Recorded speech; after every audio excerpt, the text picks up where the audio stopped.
It's not a bad weekend. Of course. Not a bad weekend of Pro 14 action, and we'll talk about that in a minute. But before we do, one of your former teammates is now in the hot seat at Leicester, and it looks like he is to the manner born. There'd been speculation that maybe he was going to get a job outside the club in recent seasons. That he was linked to Cardiff last season, and that almost felt like he was kind of forcing the club's hand a bit. So they created this hybrid role for him, and look, I don't know, hybrid roles in rugby tend not to work that well that often. And lo and behold, Matt Connor gets one game to prove himself, which to my mind makes Leicester one of the worst run clubs in the world. That was in the back of last season, though. I think there was a lot of frustration there last year. No? Yeah, I think they... Be fair, yeah, he would it's have very had the whole strange. season himself to get a job. Yeah, it's very strange that they sacked him kind of one game in. It's on the back of a big defeat away to Exeter, who were very, very powerful, but I think there was probably an expectation that Leicester would hit the ground running way better this year. You look at some of the players they have, Tuilangi's back playing, Matt Tamu in the centre, Johnny May, George Ford, Ben Youngs. That back line is very, very potent and dangerous. It's probably up front is where the issues are. They don't have any huge household names, Tom Youngs, Dan Cole, but other than that, there's no big names sticking out. Did Jordan Murphy strike you as a head coach in waiting when you were playing with him?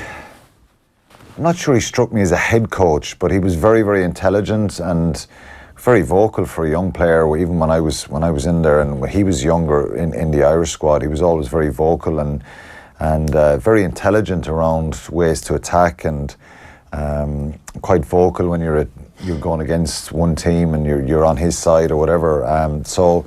Look, he's obviously a Leicester stalwart. Can I ask you, did that go down well with your buddies in the Munster and Ireland pack as like this scrawny teenager who's in England playing rugby, shouting at you? Were you slagging him about his posh voice?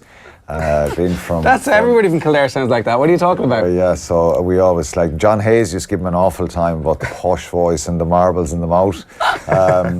But he enjoyed it. Jordan was great fun.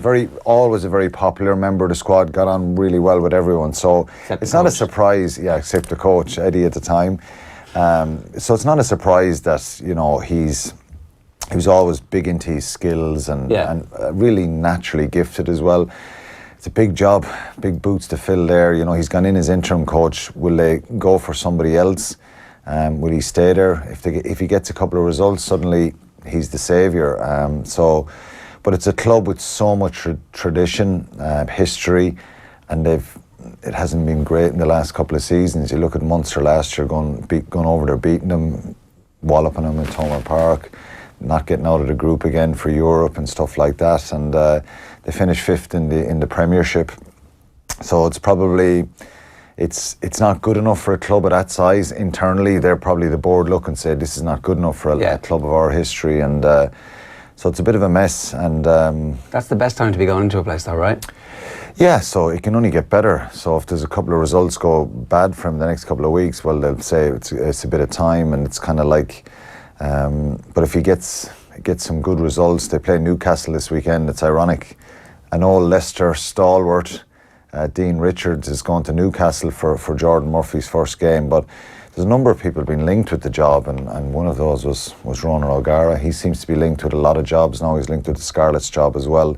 A couple of jobs in France, but he's going back to New Zealand for another Super Rugby campaign. But it'll be interesting to see how Jordan goes. He's a top bloke. Does the Super Rugby campaign finish just ahead of the next World Cup? Is that one? It finishes next August again, yeah. So it'll be January to August, and so I think when Ronan comes back, then he's in high demand now. I think so.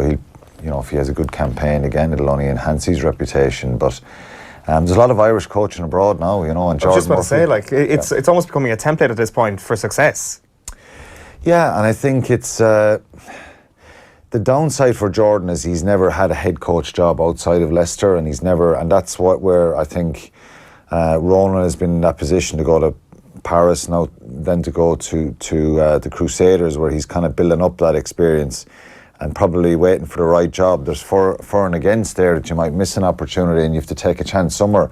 So it could work out perfect for Jordan to take that job. He knows the club inside out.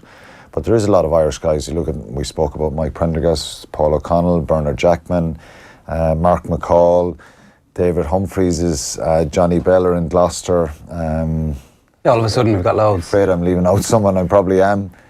Dennis Fogarty's coaching down in France as well. There's probably more. Can you think of more? Is it like merely just exposure? Is it kind of like different rugby cultures, I wonder? Because it seems that Dwayne Murphy is thought of like just reading, I think it was like just comments in The Guardian earlier on this week or something. It's just, he's so highly thought of, whereas you can't suspect that anybody who's coaching within the Irish setup with Munster or Leinster or whatever would get that same level of respect. It's probably just exposure, is it? And like it probably is, yeah. And look, he's highly thought of as a player, but you got to prove yourself as a coach as well. We have a very, very pressurised environment here. You succeed or fail very quickly, and it can actually damage your reputation more to fail here in Ireland with the 4 provinces. If you don't do well, you're kind of probably cast aside. Les Kiss, Declan Kidney and London Irish, you know, look at Eddie O'Sullivan as well. You know, we cast our coaches aside who've had success and have proven track records. So we're very critical at times, and it's unfair, I think. You know, Declan Kidney won a Grand Slam, 2 European Cups.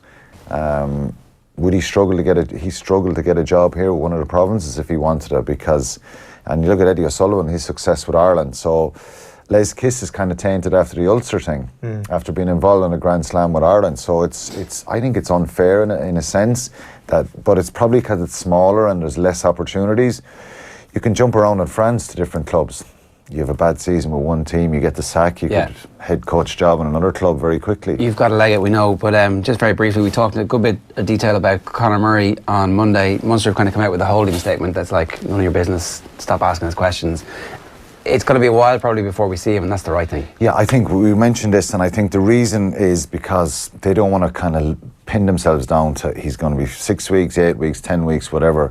And you see him, the pictures on the paper this week of him running around the training. Yeah. So if he's in serious trouble, and I think it's more of a rest kind of recovery scenario to heal a niggling neck injury. Yeah.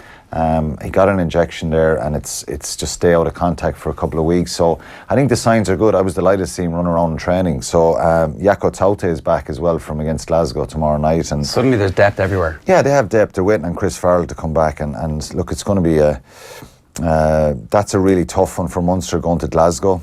Ulster at home to Edinburgh. You know, they'll probably get their second win, which they badly need for confidence. Jordy Murphy's playing them as well. Yeah, exactly. Jordy Murphy's back. Connacht at home to Zebra. They need to win. Yeah, and I think Leinster's second string will have a tough game over in Scarlets. Yeah. They had a great win there last week, and certainly kind of ruffled a few feathers, because some of the Welsh press were giving out about them bringing an under-strength side. There's nothing better than the sound of whining from Wales, is there? To go over and beat them, then, you know what I mean? It just shows that the depth in Leinster, so that's a tough one for them. Good stuff. Thanks a million, Alan, with us across the season here on OTB AM. Now here's